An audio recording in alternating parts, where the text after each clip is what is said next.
بسم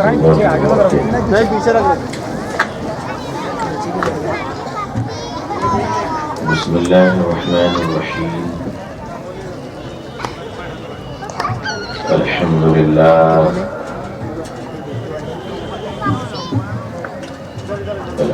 لله وكفى وسلام على عباده الذين اصطفى. أما بعد، الحمد لله رب العالمين والعاقبة للمتقين، والصلاة على رسوله محمد وعلى آله وأصحابه أجمعين. رب اشرح لي صدري ويسر لي أمري واحلل عقدة من لساني يفقهوا قولي. رب يسر ولا تعسر وتمم بالخير. ربي زدني علما، ربي زدني علما، اللهم ربي زدني علما وألحقني بالصالحين.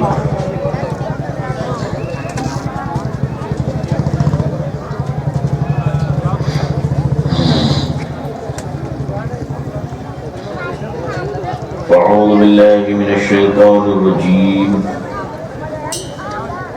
بسم الله الرحمن الرحيم.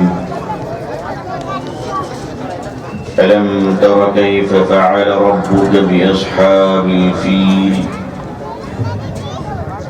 ألم يجعل كيدهم في تضليل وأرسل عليهم طيرا أبابيل ترميهم بحجارة من سجيل فجعلهم كعصف مأكول.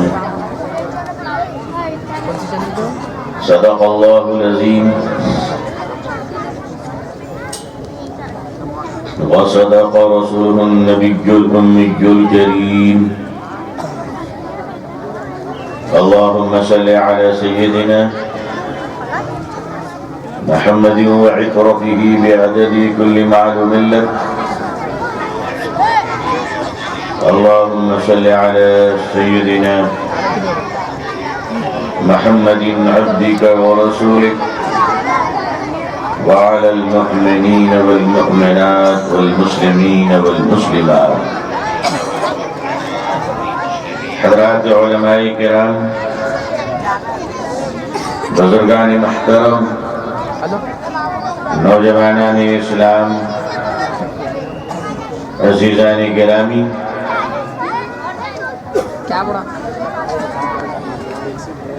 اس دنیا نے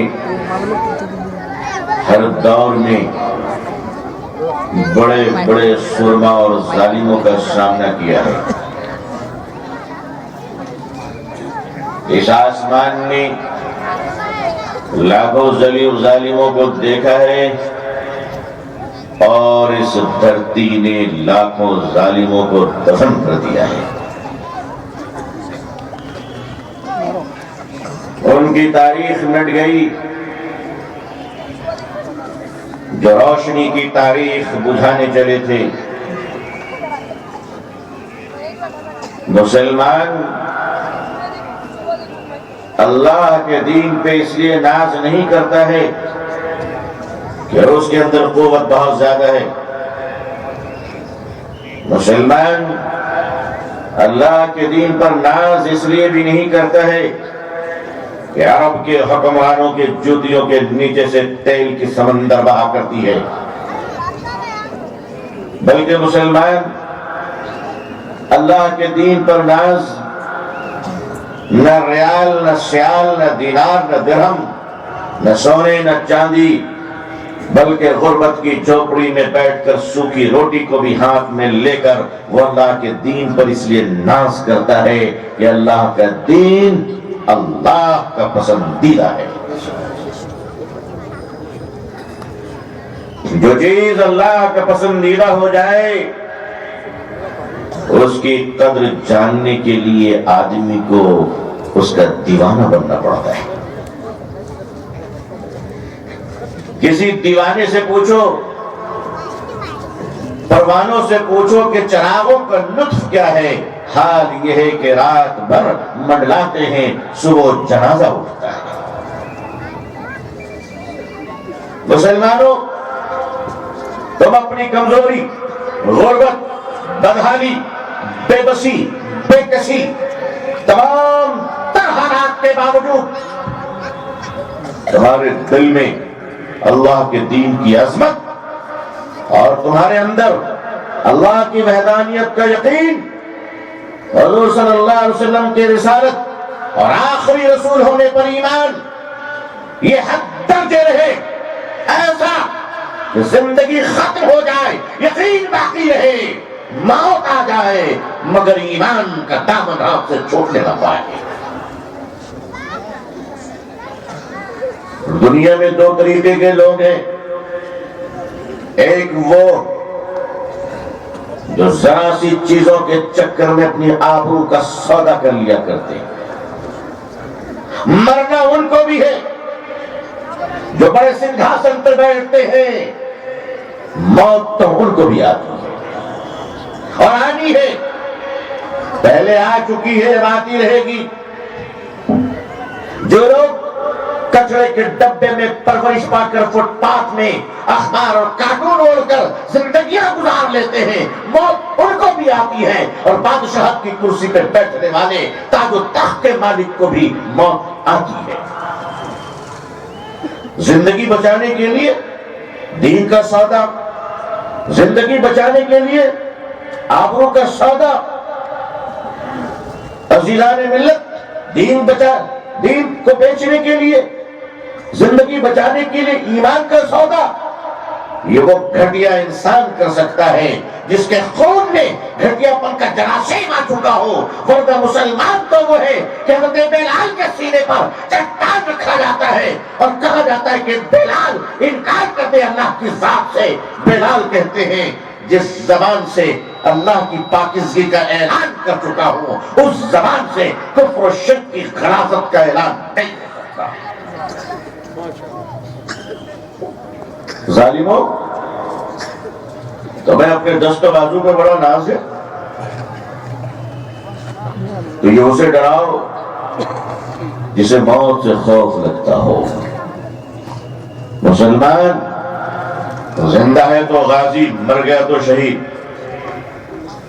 اور موت تو اپنے ہاتھوں پہ لے کر چلتے، اپنی ہتھیلیوں پہ اپنی موت کو لے کر چلتے ہیں۔ اور سن لو لوگوں، اور کان کھول کر سن لو، ایک مسلمان کا ایمان یہ ہے کہ ٹائم سے پہلے موت نہیں آ سکتی اور بریک فیل کر کر موت فیل نہیں ہو سکتی۔ جب موت کو آنی ہوگی تو ٹریفک جام نہیں چلے گا، اور وہ ایڈریس بھی نہیں بھولتے، چاہے سلوڑ میں رہو یا اورنگ آباد میں، ان کو ٹھیک بات۔ تو ظالموں، ایمان والوں کو للکارنے سے پہلے ایمان والوں کی تاریخ بھی ذرا دیکھ لیا کرو۔ اس دنیا نے بڑے بڑے ظالموں کا سامنا کیا، ظالم آتے رہے جاتے رہے، اہل ایمان مانند خورشید جیتے رہے، کبھی ادھر ڈوبے تو ادھر نکلے، کبھی ادھر ڈوبے تو ادھر نکلے۔ عزیزان ملت، ایک بنیادی بات ذرا ذہن میں رکھ لیجئے، پھر آگے بڑھوں انشاءاللہ۔ بڑی بنیادی بات ہے۔ لوگ کہتے ہیں قوموں کے عروج و زوال، قوموں کے عروج و زوال۔ میں آج آپ کے سامنے، آپ کی خدمت میں ایک بات عرض کرتا ہوں، قوموں کے عروج و زوال نہیں ہے۔ دنیا کی تاریخ میں کسی اور قوم کے بارے میں بتاؤ مجھے کہ اللہ نے اس کو زوال دیا ہو تو دوبارہ کبھی عروج نصیب نہیں ہوا ہے، سوائے مسلمانوں کے۔ دوبارہ سنیے، دنیا کی تاریخ میں سوائے مسلمانوں کے دوسری کوئی قوم نہیں ہے کہ اسے زوال بھی ملی ہو اور پھر اللہ نے عروج بھی بخشا ہو۔ یہ عروج اور زوال کا سلسلہ مسلمانوں کے ساتھ ہے، ورنہ دنیا کی ساری قومیں تاج و تخت کی جب تک مالک رہی تو رہی، جب اللہ نے زوال دیا تو قیامت تک دوبارہ ابھرنے کا موقع نہیں ملا۔ مسلمانوں، تاتاریوں کے زمانے میں تمہیں زوال نصیب ہوا، تاتاریوں کو عروج نصیب ہوا۔ پھر ایک وقت آیا تو خدا نے تمہیں عروج دیا، تاتاریوں کو زوال نصیب ہوا، لیکن تاتاریوں کو پھر دوبارہ کبھی عروج نصیب نہیں ہوا۔ اسی طرح خلافت عثمانیہ، اسی طرح اندلس کی تاریخ، اسپین کی تاریخ عروج و زوال کے ساتھ چل رہی ہے۔ مسلمانوں کے ساتھ عروج و زوال اس لیے ہے کہ یہ مسلمان امت مسلمہ اللہ کا دین قیامت تک رہے گا، اور اس کے محافظ تم ہی رہو گے۔ تمہارا ایمان بڑھتا رہے گا، تم عروج پاؤ گے، تمہارا ایمان گھٹے گا، تم زوال پذیر ہو جاؤ گے۔ تمہارے عروج و زوال کی کہانیاں تمہاری مال و دولت سے نہیں ہے، تمہارے عروج و زوال کی تاریخ تمہارے تاج و تخت کے ساتھ نہیں ہے، تمہارے عروج و زوال کی تاریخ تمہارے مال و دولت کے ساتھ نہیں ہے، بلکہ دنیا کے ہر زمانے میں تمہارے عروج و زوال کی تاریخ تمہارے اچھے اخلاق کے ساتھ ہے اور برے اخلاق کے ساتھ ہے۔ دنیا کی کسی اور قوم کو یہ اعزاز حاصل نہیں ہے، چاہے وہ جو کچھ بھی کر لے، ان کو ایک مدت کے لیے خوشی دی جاتی ہے، ان کو ایک مدت کے لیے ارمان دیے جاتے ہیں، وہ دل کے ارمان پورے کر لیتے ہیں۔ کسی کو 100 سال کے ارمان ملتے ہیں، کسی کو 200 سال کے ارمان ملتے ہیں، کسی کو 500 سال کے ارمان ملتے ہیں، لیکن آؤ چیلنج کے ساتھ دیکھ لو تاریخ اٹھا کر، عروج و زوال کے ساتھ اگر کوئی قوم زندہ رہی ہے تو پورے 1500 سالوں سے یہ امت مسلمہ ہے، جو الحمدللہ کم زیادہ مضبوط کمزور مگر سانس یہی تو لے رہی ہے۔ ہم ٹمٹماتے ہوئے چراغ ضرور ہیں، ہم ٹمٹماتے ہوئے چراغ ضرور ہیں، مگر اندھیرے کو خوف بھی ہمیں سے ہے،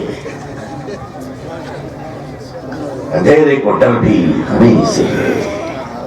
وہ جانتا ہے کہ یہ جو تھمی ہوئی چنگاری ہے کسی دن بھی شعلہ بن سکتا ہے، وہ جانتا ہے، دنیا کی باطل قوتیں جانتی ہے، اسی لیے دنیا کی تمام قومیں آپس میں دشمن، دنیا کے تمام مذاہب آپس میں ایک دوسرے کے خلاف، مگر جب بات اسلام کی دشمنی کی آتی ہے تو سارے لگڑے لوڑے ایک ہو جاتے ہیں۔ اسلام کی دشمنی میں گونگا تقریر کر رہا ہے، اسلام کی دشمنی میں لنگڑا ریس دوڑ رہا ہے، اسلام کی دشمنی میں اندھا پٹیشن پڑھ رہا ہے۔ ظاہر ہے، تو یاد رکھنا ہم نے بھی تم جیسے دشمنوں سے بہت کچھ سیکھا ہے، اور ہمارے سیکھنے کا کمال یہ ہے کہ ہم سنگدل پتھروں کے شہر میں بھی نازک آئینوں کی حفاظت کر لیا کرتے ہیں۔ یہ بھی ہماری تاریخ ہے اور یہ ہمارے عروج، لہذا ہم اگر زوال پذیر بھی ہوئے تو تمہارے سامنے جھکنے کے بجائے اپنے مولا سے معافی مانگیں گے، کیونکہ عروج کا فیصلہ بھی وہیں سے ہوتا ہے۔ دوسری چیز یاد رکھ لینا، مسلمانوں، دنیا میں کوئی بھی اچھا کام کرنا، کسی لیڈر اور نیتا اور پولیٹیکل پارٹی کو خوش کرنا ہمارا مقصد نہیں ہے۔ ہمارے تو ہر گھونٹ پانی میں ایک ہی مقصد ہے، میرا مولا راضی ہو جائے، میرا مولا راضی ہو جائے۔ اسی لیے جب یہ بھارت پینڈیمک سے گزر رہا تھا، کورونا کی وبائیں جنگل کی آگ کی طرف پھیل رہی تھی، لاک ڈاؤن میں مزدور تڑپ رہے تھے، سسک رہے تھے، معصوم بچے ماں کے گود میں دم توڑ رہے تھے، تب دنیا نے دیکھا کہ اسی ملک میں کوئی تھالی بجا رہا تھا، وہ ہم تھے جو تھالی سجا رہے تھے، وہ ہم تھے۔ بمبئی کے ہائی وے سے لے کر کلکتے کے آخری روڈ تک مسلمانوں میں تمہیں سلام کرتا ہوں کہ تم نے دال کھچڑی اور پانی کا جو نظم کیا ہے، آج کوئی نمک حرام تمہارے احسان کو مانے نہ مانے، مگر تم نے احسان کیا ہے، اس کا اجر تمہیں اللہ کی طرف سے ملے گا۔ اور ہاں، وہ نمک حرام اور اس نمک حرام کی اولاد اگر کل پھر بھوکی ہوگی، ہم وعدہ کرتے ہیں کہ تیری نمک حرامی کے باوجود ہم اپنے گھر کا کھانا پھر تجھے پیش کریں گے، اس لیے کہ ہمیں مطلب تیری نمک حرامی سے نہیں ہے، ہمیں مطلب نمک بنانے والے مالک کی رضا سے ہے۔ مسلمانوں، آپ کی پالیسی دنیا آپ کے فیور میں رہے اگینسٹ میں رہے کوئی مطلب نہیں، آپ کو اندھیرے میں چراغ جلانا ہے انشاءاللہ، جلائیں گے انشاءاللہ۔ راستے میں چلنے والا دوستوں یا دشمنوں سے کوئی مطلب نہیں، مگر چراغ جلانا ہے۔ یاد رکھنا، اندھیرا ایک خطرناک چیز ہے، اندھیرا جس میں لوگوں کو ٹھوکر لگتی ہے، اندھیرا جس میں لوگوں کی جان جا سکتی ہے، اندھیرا جس میں آنکھ والا بھی اندھا ہو جاتا ہے۔ لیکن میرے بزرگوں، اندھیرے کو اس سے کوئی مطلب نہیں کہ تمہارا دیا مٹی کا ہے یا سونے کا۔ اگر ایک مٹی کے دیے میں راستے کا ایک فقیر بھی چراغ جلا دے گا تو اس کی روشنی سے اندھیرے کی موت ہو جائے گی۔ کوئی مالداری اور غربت سے مطلب نہیں، آپ طے کرو انشاءاللہ کہ مانوتا کے ٹمٹماتے ہوئے اندھیرے میں، مانوتا کے ٹمٹماتے ہوئے چراغ کی رکشا اس دیش میں کون کرے گا؟ کہیے مسلمان، انشاءاللہ۔ مسلمانوں، اگر اس دیش میں کوئی غریب کی بچی، چاہے وہ مسلمان کی ہو یا ہندو بھائی کی ہو، کسی بھی دھرم اور ذات کی ہو، اگر اڑیسہ کے کالا ہانڈی میں ایک معصوم بچی دلت کی 7 دنوں تک کھانے کے انتظار میں بھات بھات کہتے ہوئے بھوکی مر جاتی ہے، تو مجھے اس سے کوئی لینا دینا نہیں کہ ڈی ایم کیا کر رہا ہے، ایس پی کیا کر رہا ہے، ڈی ایس پی کیا کر رہا ہے، سرکاری کیا کر رہی ہے۔ میں پوچھتا ہوں اے دیش کے مسلمانوں، تم کیا کر رہے ہو؟ تم کیا کر رہے ہو؟ تمہاری کیا ذمہ داری ہے؟ کیوں؟ اس لیے کہ سارے جگت کے مانو انسان ایک ہی ماں اور باپ کی اولاد ہیں، ایک ہی ماں باپ کی اولاد ہے، ایک ہی کمپنی کا مال ہے، الگ الگ شو روم میں بک رہا ہے بھائی، سمجھ رہے ہو بھائی؟ ایک ہی کمپنی کا مال الگ الگ شو روم میں بک رہا ہے۔ ہم سب ایک ہی کمپنی کے مال ہیں، چاہے وہ کسی بھی ذات اور دھرم اور کسی ویوستھا اور پرانت اور بھاشا کا آدمی ہو، ہندوستان کا ہو، پاکستان کا ہو، افغانستان کا ہو یا قبرستان کا ہو، یہ سارے کے سارے انسان ایک ماں باپ کی اولاد ہے۔ لہذا یاد رکھنا، تم ہماری ماں کو ماں کہو یا نہ کہو، تمہاری ماں کو تو زندگی بھر ہم ماتا کہتے رہیں گے۔ تمہارے پاس جو ہے تم لاؤ، ہمارے پاس جو ہے ہم لائیں گے۔ اگر تمہارے پاس بدبو ہے تو ہم کیا کر سکتے ہیں؟ مگر خدا نے عود و عنبر ہمیں عطا فرمایا ہے، ہم تو تمہیں سونگھا کے رہیں گے، سونگھا کے رہیں گے۔ اگر تم خوشبو نہیں سونگو گے تو پٹک پٹک کے سونگھائیں گے، مگر سونگھائیں گے۔ اگربتی جلا کے، دیا جلا کے، لوان گھما گھما کے سونگھائیں گے۔ کبھی مزاروں پہ جائیے، اس وقت تک مجاور پکا باقی پہلوان ہوتا ہے۔ وہ مجاور بننا آسان نہیں ہے، بہت کیپیسٹی چاہیے، کوالٹی چاہیے مجاور بننے کے لیے۔ مجاور جب لوان جلاتا ہے تو سیٹ کی جب تک جیب ڈھیلی نہ ہو جائے وہ دھواں دینا بند نہیں کرتا ہے۔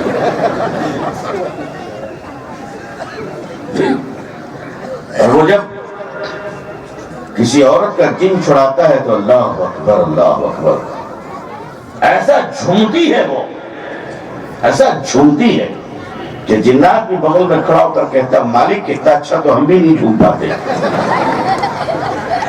یہ کمال ہوتا اس خوشبو کے دھوئے کا۔ خوشبو حضرت نظام الدین اولیاء علیہ الرحمہ، سب کے یہ علیہ الرحمہ، اللہ کے بہت بڑے ولی گزرے ہیں۔ دلی کے نظام الدین، بستی حضرت نظام الدین آپ ہی کے نام سے منسوب ہے۔ حضرت نظام الدین اولیاء رحمت اللہ علیہ بہت بڑے عالم تھے، آپ قرآن کریم کی تفسیر پڑھایا کرتے تھے۔ یہ آج کل مزاروں میں سب پنڈب بیٹھ گئے، الف با سلیقے سے معلوم نہیں، مانگنا مانگنا بس مانگنا، بھیک ہی مانگتے رہو تم زندگی بھر۔ اور کبھی کبھی سیکھو کہ قرآن نے کیا کہا. حضرت نظام الدین اولیاء رحمۃ اللہ علیہ قرآن کے دیوانے، حضرت خواجہ معین الدین چشتی رحمۃ اللہ علیہ قرآن کے دیوانے، یہ تمام اولیاء، یہ تمام اکابر، یہ غوث قطب و ابدال، یہ سارے کے سارے بزرگان دین، تہجد گزار، قرآن کے پابند، شریعت و سنت پر مر مٹنے والے، یہ اولیاء کے لوگ اولیاء تھے جن کے یہاں بیٹھنے والے لوگ آج لٹیرے بن چکے ہیں. اب تو لوٹنے کی کہانیاں سب باہر آ رہی ہیں. کون کتنا لوٹا ہے. حضرت سید نظام الدین اولیاء رحمۃ اللہ علیہ محبوب خدا اب اپنے شاگرد کو قرآن پڑھا رہے تھے، عفو درگزر والی آیت آ گئی. عفو درگزر، معاف کرنے والا، چھوڑ دینے والا، بھلا دینے والا. چلو تم نے بہت بڑے پاپ کیے، گھور پاپ کیے، اتیاچار کیے، آؤ میں تمہیں چھوڑ دیتا ہوں، تمہیں معاف کر دیتا ہوں. چھما، دیا، کرونا، مایا. قرآن کریم سے حضرت نظام الدین اولیاء رحمۃ اللہ علیہ اپنے ششیہ کو یہ سمجھا رہے ہیں کہ اے میرے ششیہ، کرونا کسے بولتے ہیں؟ کرونا کسے بولتے ہیں؟ دیا کسے بولتے ہیں؟ مایا اور چھما کسے کہتے ہیں؟ معافی، عفو، درگزر، محبت، نرمیت، تواضع، انکساری کسے کہتے ہیں؟ فرمانے لگے بیٹا میری دو باتیں یاد رکھنا. ایک یہ کہ اگر تمہارے لیے تمہارا دشمن راستے پہ کانٹا بچھا دے، اگر تمہارا کوئی دشمن راستے پہ تمہارے راہوں پہ کانٹا بچھا دے تو میرے بیٹے دشمنی اور نفرت میں، ہنسا اور گھرنا میں، اہنکار میں آ کر تم بھی بدلے میں اس کے لیے کانٹا مت بچھا دینا. تم بھی اگر تمہارے لیے کوئی تمہارا شترو راستے میں کانٹا بچھا دے تو اہنکار اور بدلے کی بھاونا میں، گھرنا میں آ کر تم بھی بدلے کی بھاونا میں اس کے لیے کانٹا مت بچھا دینا. اے میرے بیٹے اگر دشمن تمہارے لیے راہوں پہ کانٹا بچھا دے تو جذبہ انتقام میں آ کر تم بھی بدلے میں اس کے لیے کانٹا مت بچھانا، ورنہ اللہ کی ساری زمین کانٹوں سے بھر جائے گی. اللہ کی ساری زمین کانٹوں سے بھر جائے گی. میرے بیٹے جب ہر ہاتھ کانٹے بچھانے والے ہوں گے تو کانٹا اٹھانے والا کون ہوگا؟ جب کوئی اٹھانے والا نہ ہوگا تو آج تمہارے شترو کو چلنے میں تکلیف ہوگی، کل تمہیں بھی چلنے میں تکلیف ہوگی. لہذا مسلمانوں تم یہ طے کرو کہ کانٹا کوئی بھی ڈالے، اٹھانے کا کام ہمارا ہوگا انشاءاللہ. بولیے انشاءاللہ. ہمیں اس سے مطلب نہیں کانٹا کس نے بچھایا ہے، ہم وعدہ کرتے ہیں ہمارا ایک ایک بچہ ان کانٹوں کو اٹھانے والا ہوگا انشاءاللہ. ہمارے جیتے جی اس ملک کے تنکے کو کوئی جلا نہیں سکتا انشاءاللہ. ہمارے جیتے جی بھارت کی آبرو اور یہاں رہنے والے لوگ چاہے وہ جس دھرم اور ذات اور بھاشا کے لوگ ہوں، وہ سارے کے سارے کے ساتھ محبت کرنا، ان کے کام آنا، ان کو پیار کرنا، اگر وہ بیمار ہے تو ان کو دیکھنا، ان کا علاج کروانا. اللہ نے، ایشور نے، مالک نے جتنی شکتی آپ کو دی ہے مسلمانوں، جتنی قوت آپ کو دی ہے، آپ آج سے طے کرو کہ تمہاری نفرتیں اپنی جگہ پر، لیکن اب ہماری محبتیں تمہاری نفرت سے آگے دوڑیں گی انشاءاللہ. انشاءاللہ اب نفرت کی کوئی بات نہیں ہوگی، اب صرف محبتوں کی بات ہوگی، پیار کی باتیں ہوں گی. چاہے تم جتنا بھی گھرنا کرو اور جتنی بھی نفرتیں پھیلاؤ اور جتنی بھی اتیاچار کرو اور جتنی بھی تم برائیاں کرو، ظلم کرو، اس لیے کہ دوڑتا تو گھوڑا بھی ہے. آپ کے یہاں کا گھوڑا دوڑتا ہے یا دوڑتا ہے؟ دوڑتا تو گھوڑا بھی ہے، اور ویسے دوڑتا تو کتا بھی ہے نا؟ دوڑتا نہیں دوڑتا. بعض کتے ایسے ہیں جو اتنی تیز دوڑتا ہے کہ اس کے پیچھے چلنے کے لیے آرمی کو جیپ سے جانا پڑتا ہے کہ تو دوڑتا گھوڑا بھی ہے، دوڑتا کتا بھی ہے، لیکن کتے کے دوڑنے کی وجہ سے گھوڑا کیا اس کے ساتھ ریس کرے گا؟ کتے کے دوڑنے کی وجہ سے گھوڑے کا کیا ریس کا مقابلہ کسی کتے کے ساتھ ہوگا؟ نہیں ہوگا۔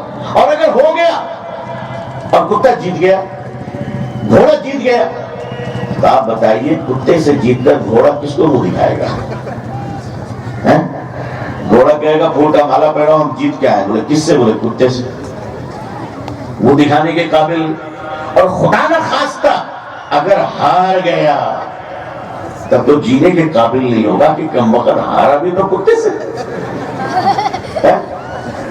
تو نہ جیت کے دکھانے کے منہ لائق، نہ ہار کے منہ دکھانے کے لائق۔ کتے کتنے بھی دوڑے، گھوڑے کبھی کتوں کے ساتھ مقابلہ نہیں کیا کرتے۔ شیطان کی شیطانیت آسمان کی بلندی پر پہنچ جائے، مگر ایمان والے اپنی وضو کے پانی کے قطرے کو بھی شیطان کے اوپر ڈالا نہیں کرتے، ضائع نہیں کیا کرتے۔ عزیزان ملت، آپ کا مشن رکنا نہیں چاہیے۔ جتنی دن زندگی ہے جیتے رہیں گے، مگر جیتے جیتے اس دنیا کو بتائیں گے کہ اے دنیا، تیرے مقدر میں صرف نفرت نہیں ہے، تیرے مقدر میں صرف ظلم نہیں ہے، تیرے مقدر میں صرف قتل و غارت گیری نہیں ہے، تیرے مقدر میں صرف فساد اور فتنے نہیں ہے، بلکہ مصطفیٰ کے غلام زندہ ہیں۔ تو انشاءاللہ تیرے مقدر میں بھی امن آئے گی، محبت ہوگی، سلامتی ہوگی، اللہ کا کرم ہی کرم ہوگا انشاءاللہ۔ یہ آپ کو لکھنا ہے، دنیا کے مقدر کو لکھنا ہے۔ بڑا مقابلہ ہے، بڑی ذمہ داری ہے آپ کی۔ اللہ کی ذات پر جب یقین رکھیں گے تو اللہ تعالیٰ پھر ظالموں سے مقابلے کے لیے ہمیں کھڑا نہیں کرے گا، بلکہ خود اللہ کو انتظام کر دے گا، پھر اللہ کو انتظام کر دے گا۔ مکہ المکرمہ میں کعبۃ اللہ کل بھی تھا اور آج بھی ہے اور انشاءاللہ رہے گا، ہے نا؟ جب یہ دنیا نہیں بنی تھی اور یہ دنیا پانی ہی پانی پر مشتمل تھی، اس زمین پر پانی ہی پانی تھا اور مٹی نہیں تھی، اس وقت بھی کعبۃ اللہ کی جگہ پر وہ پانی کعبہ کے نقشے سے تھوڑا بلند تھا۔ کعبہ اس وقت بھی تھا، اور کعبہ زمین کے نیچے تحت الثری تک ہے، اور یہ کعبہ کا آخری کعبے کی حد، اس کی چھت میرے رب کا عرش معلیٰ ہے۔ اسی کعبے کو توڑنے کے لیے، اس کعبے کی مقبولیت، محبوبیت، معرفت، نور، جلال کو دیکھ کر حبشہ کا ابرہہ حسد میں آ گیا، ابرہہ حسد میں آ گیا، جلسی میں آ گیا، اور اس نے کہا یہ کعبہ گھر ساری دنیا اسی طرف جا رہی، ہماری حویلی کی طرف کوئی نہیں آتا، ہمارے محل کی طرف کوئی نہیں آتا۔ ارے میاں، انگور انگور ہوتا ہے، لنگور جتنا بھی میک اپ کر لے وہ انگور نہیں بنتا۔ اس نے کہا کہ نہیں، میں کعبہ کو توڑ دوں گا۔ یہ وہ زمانہ ہے جب میرے آقا صلی اللہ علیہ وسلم کی پیدائش ولادت ابھی دنیا میں نہیں ہوئی ہے، مگر آپ صلی اللہ علیہ وسلم اپنی والدہ کے مبارک شکم میں موجود ہیں۔ کعبے کا متولی آپ صلی اللہ علیہ وسلم کے دادا حضرت خواجہ عبد المطلب، جو کعبے کے متولی بھی ہیں، مکے کے سردار بھی ہیں، خاندان بنو ہاشم اور قریش کے سربراہ بھی ہیں، حضور صلی اللہ علیہ وسلم کے ہونے والے دادا بھی ہیں۔ کیا آپ کو خبر ملی ابرہہ ظالم بادشاہ آیا ہوا ہے اور ہمارے اہل مکہ کی بکریوں کو، اونٹ اور جانوروں کو اس نے اپنے قبضے میں لے لیا ہے؟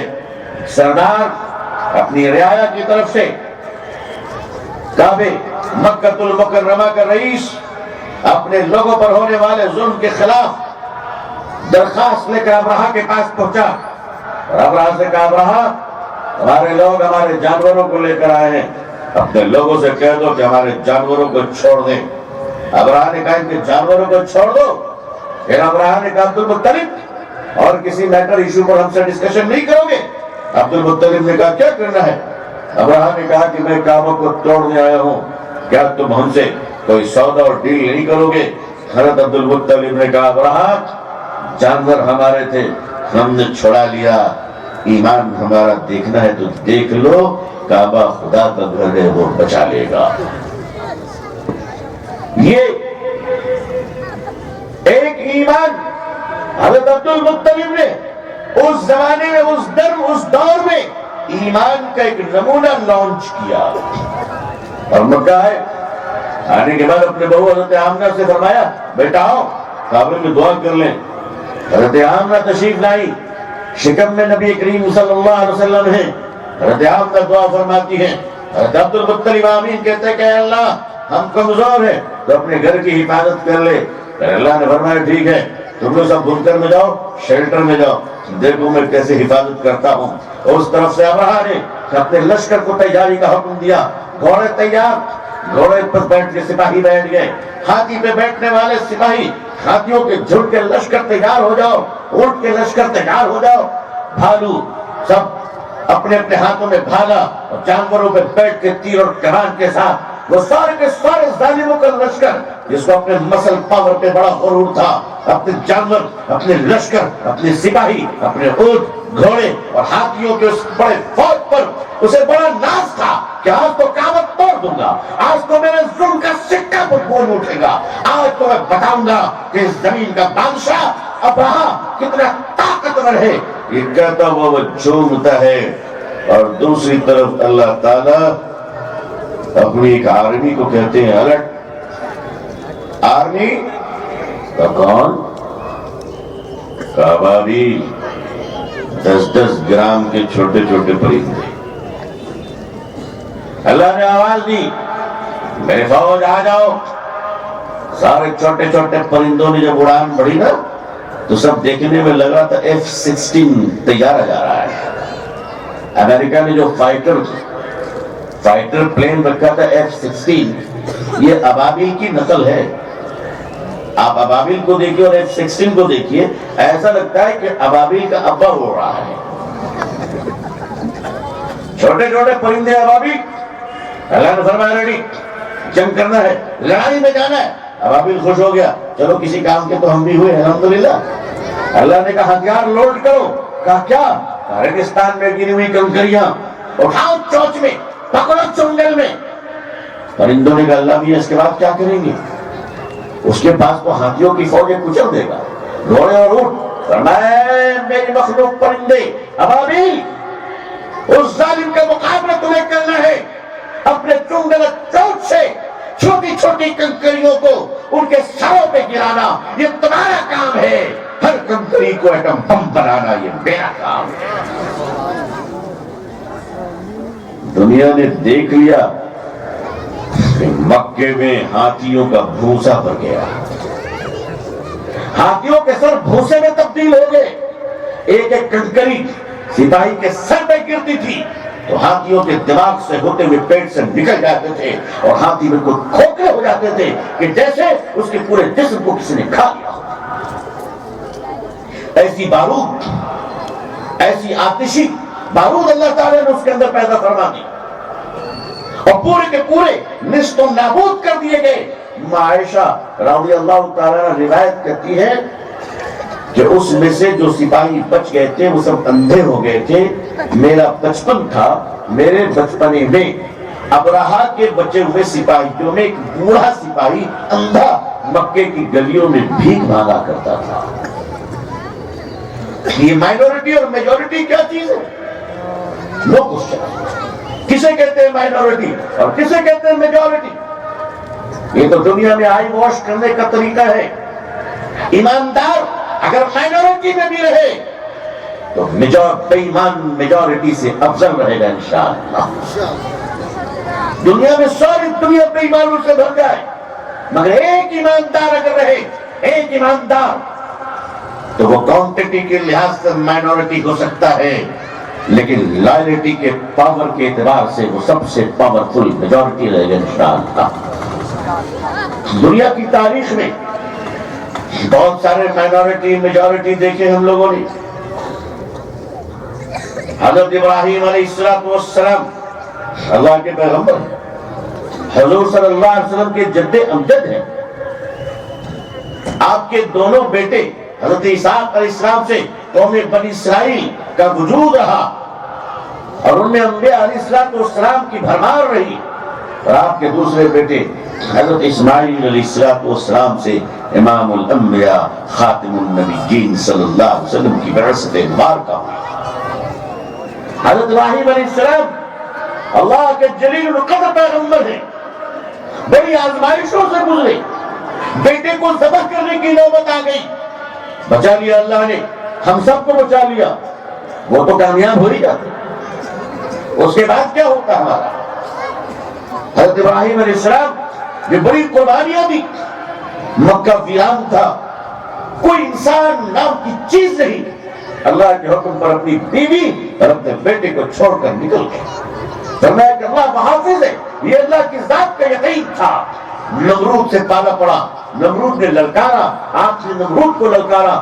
نمرود کے دربار میں کھڑے ہو کر کہنے لگے, اے نمرود بادشاہ سن, یہ چاند اللہ نے بنایا, یہ ستارے اللہ نے بنائے, یہ سورج اللہ نے بنایا, یہ زمین اللہ نے بنایا, یہ آسمان اللہ نے بنایا. ایک برہما دیتی اور ناستک, ایک ہی بنانے والا بانی کشور ہے, ایک ہی بنانے والا اللہ ہے, دوسرا کوئی نہیں. لہذا یہ ساری دنیا انسانیت کی سیوا کے لیے ہے اور انسان اپنے مالک کو سجدہ کرنے کے لیے ہے,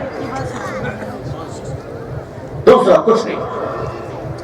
جگت کے لوگوں کو بتا دیں, لوگوں بہت ساری چیزوں کو ہم نے اپنے ہاتھوں سے بنایا ہے. بہت ساری چیزوں کو ہم نے اپنے ہاتھوں سے بنایا. یہ کار, یہ کروز, یہ فلائٹ, یہ ایئر کرافٹ, یہ مشینیں, یہ موبائل, یہ ساری ٹیکنالوجی انسانوں کی انگلیوں کا کمال ہے, انسان کے دماغ کا کمال ہے. مگر آؤ اس ایک رب کے سامنے جھک جائیں جس نے ہمارے دماغ کو بنایا ہے. اللہ تبارک و تعالی نے سورج کو بھی آزمائش رکھی ہے کہ سن لو, سورج روشن دان ہے مگر سب کچھ نہیں ہے. سارے پاور اس کے پاس نہیں, گرہن تو اس میں بھی لگتی ہے. یہ چاند چندرما جس کی پورنیما, جس کی اماوس, نکلنے کو پورنیما ڈوبنے کو اماوس کہتے ہیں, اس کی روشنی کو ہم اس کے نکلنے اور ڈوبنے سے ہم تاریخ کا تعجب کرتے ہیں. مگر سچ تو یہ ہے کہ گرہن تو اس سے چاند میں بھی لگ جاتی ہے. ایک اللہ, اس کے سوا کوئی رب نہیں. جب نمرود کو یہ پیغام دیا گیا کہ نمرود تو بادشاہ ہے, تجھے بادشاہ اللہ نے بنایا, تیرے سارے خزانے اللہ کے ہیں, لوگوں تم دیکھتے نہیں ہو اللہ نے کتنے خزانے دیے, اس مٹی کو نہیں دیکھتے. آپ کے علاقے کی مٹی کالی ہے تو اللہ اس میں سے سفید کپاس کو نکالتا ہے. کہیں کی مٹی لال ہے, کہیں کی مٹی اجلی ہے, کہیں کی مٹی پٹیالی ہے, لیکن اللہ تبارک و تعالیٰ کی قدرت دیکھیے. ایک ہی مٹی میں الگ الگ پیڑ ہیں, یہ آم کا, وہ پپیتے کا, وہ انگور کا, وہ امرود کا, وہ سیب کا, سارے پیڑ الگ الگ ہیں. مٹی ایک, ہوا ایک, پانی ایک, دنیا ایک, مگر درختوں میں اگنے والے پھلوں کے ذائقے الگ الگ, اس کی خصوصیت الگ الگ. اسی مٹی میں اللہ نے کون کون سے خزانے ڈال رکھے ہیں. گیہوں ڈالو تو گیہوں ہوتا ہے, مرچ ڈالو تو مرچ ہوتی ہے, چاول ڈالو تو چاول ہوتا ہے, مکئی ڈالو تو مکئی ہوتی ہے, کپاس ڈالو تو سفید کپڑے کے دھاگے نکل آتے ہیں. مگر اسی مٹی میں اگر ایک لوہے کو گاڑ دیا جائے تو یہ مٹی کی نمی اور برودیت اس لوہے کو چند دنوں میں خاک میں بدل دیتی ہے. پتہ بھی نہیں چلتا ہے کہ مٹی کہاں گئی, یہ لوہا کہاں گیا. اسی مٹی میں انسان کو دفن کیا جائے تو چند سالوں کے بعد دوسری قبر وہاں پہ تیار ہوتی ہے, پتہ بھی نہیں چلتا کہ حاجی صاحب کہاں غائب ہو گئے. مگر اسی مٹی میں جب اولاد آدم اپنے دانے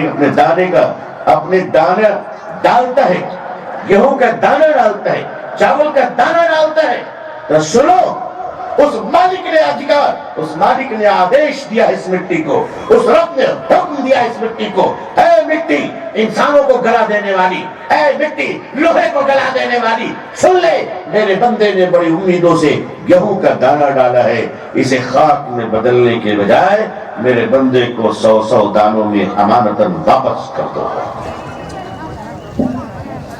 حضرت ابراہیم علیہ السلام نے پیش کیا نمرود کے سامنے۔ نمرود پاورفل تھا، میجورٹی میں تھا، مگر اتیاچاری تھا، اسے بڑا اہنکار تھا، اپنے کرسی اور سنگھاسن پر بڑا ناز تھا، بڑا غرور تھا کہ میں بادشاہ ہوں، آئی ایم کنگ۔ یا کیسے کیسے کنگ ہنگ ہو کر نکل گئے، بیچارے پتہ بھی نہیں چلا کتنے آئے کتنے چلے گئے اور کتنے نمبر پہ لگے ہوئے ہیں جانے کے لیے، کیسے کیسے کنگ آئے۔ نمرود کے پاس فوج ہے، ہتھیار ہے، سپاہی ہے، طاقت ہے، دولت ہے، خزانے ہیں، میجورٹی میں ہے۔ حضرت ابراہیم علیہ السلام کے پاس کوئی طاقت نہیں، نہ فوج ہے، نہ دولت ہے، باپ ہے وہ بھی دشمن، ماں ہے وہ بھی دشمن، گھر والے بھی دشمن، شہر والے بھی دشمن، سارا جہاں دشمن، مگر ابراہیم علیہ السلام فرماتے ہیں کہ میرے ساتھ میرا خدا ہے۔ نمرود نے کہا کہ آگ میں ڈال دو ابراہیم کو۔ حضرت ابراہیم علیہ السلام کے لیے آگ جلائی گئی، فرشتوں میں ہلچل مچ گئی، اے اللہ یہ کیا ہو رہا ہے، آپ کے خلیل کو آگ میں ڈالا جائے گا؟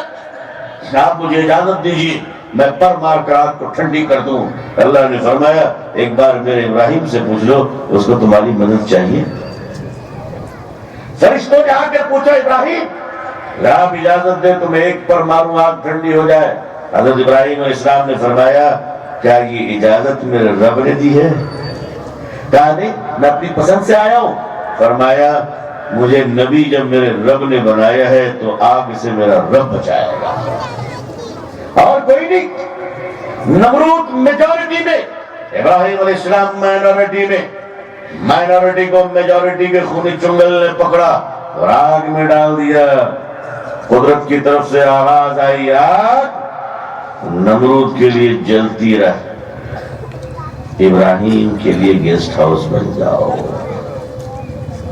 تھوڑا میرا ابراہیم آرام کر لے۔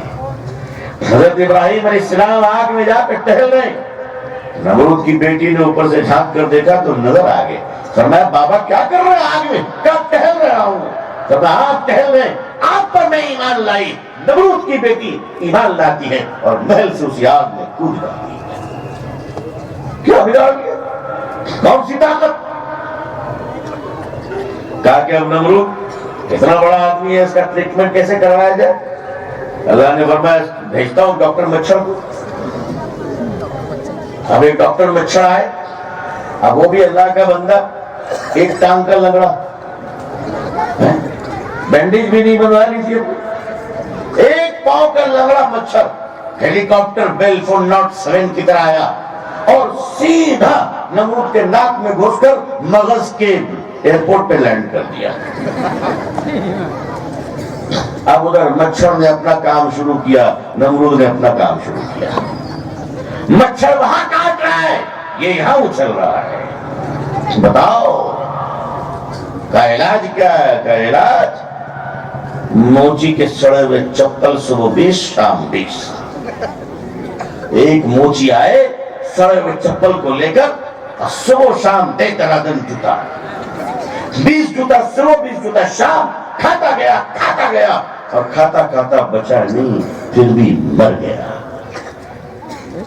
کہاں گئے میجورٹی والے؟ کہاں گئے مائنورٹی والے؟ نو کوشچن، واٹ اباؤٹ مائنورٹی اور میجورٹی؟ بات صرف اتنی ہے ایمانداری اور بے ایمانی، کوئی کوشچن نہیں کون طاقتور زیادہ ہے۔ بات صرف اتنی ہے اگر تم اندھیرے ہو تو ہم چراغ لے کر آئیں گے، اگر تم پانی کا بہاؤ ہو تو ہم کشتیاں لے کر آئیں گے۔ عزیزان ملت، ٹکرانا نہیں ہے، تدبیر اختیار کرنی ہے، وہی تدبیر جو اللہ نے بتایا۔ آدمی اگر بننا چاہے، آدمی اگر خود کو ٹھیک کرنا چاہے تو ہر جگہ اللہ کی مدد اس کے ساتھ ہوگی، ہر جگہ۔ دنیا کا سب سے بڑا ظالم انسان فرعون تھا، سب سے بڑا ظالم، اتنا بڑا ظالم فرعون کہ جوتش نے کہہ دیا مصر میں ایک بچہ پیدا ہوگا جو تمہارے تختے کو پلٹ دے گا، تمہاری حکومت کو اکھاڑ پھینک دے گا۔ فرعون نے کہا بچہ ہی پیدا نہیں ہوگا، کوئی پیدا ہوگا تب تو اکھاڑ پھینکے گا۔ فرعون کی سرکار نے، فرعون کے پارلیمنٹ نے، اور فرعون کے ہوم منسٹر کا نام حامان تھا، بولے غلط مت سمجھے گا۔ فرعون کا جو ہوم منسٹر تھا نمبر 2 اس کا نام کیا تھا؟ آپ لوگ کہیں غلط نام مت سمجھ لیجیے گا، میں جو بول رہا ہوں وہی سمجھیے گا۔ نمبر 2 کا نام کیا تھا؟ بولو بھائی، حامان تھا، حامان۔ اب حامان کا نام اگر آج تک چینج ہو گیا ہو تو مجھے معلوم نہیں ہے، میں نے تو حامان ہی پڑھا ہے، میں نے حامان ہی پڑھا ہے۔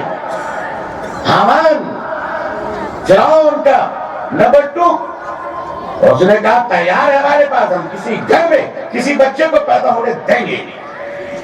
دھڑام قتل شروع ہوا، ہتیائیں شروع ہوئی، ہزاروں ہزار بچوں کو قتل کر دیا گیا۔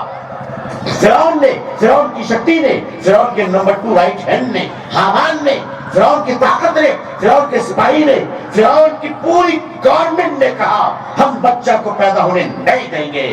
اللہ نے کہا ہم موسیٰ کو پیدا کر کے رہیں گے،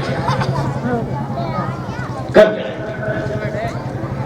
حضرت موسیٰ علیہ السلام پیدا ہو گئے۔ اب پتہ چلا کہ کہاں رہیں گے، فرعون تو ڈھونڈ رہا ہے، کیا ڈھونڈ رہا ہے؟ وہی بھیج رہا ہوں، دم ہے تو بولو نپٹ لے، اگر ماں نے دودھ پلایا ہے تو نپٹ لے۔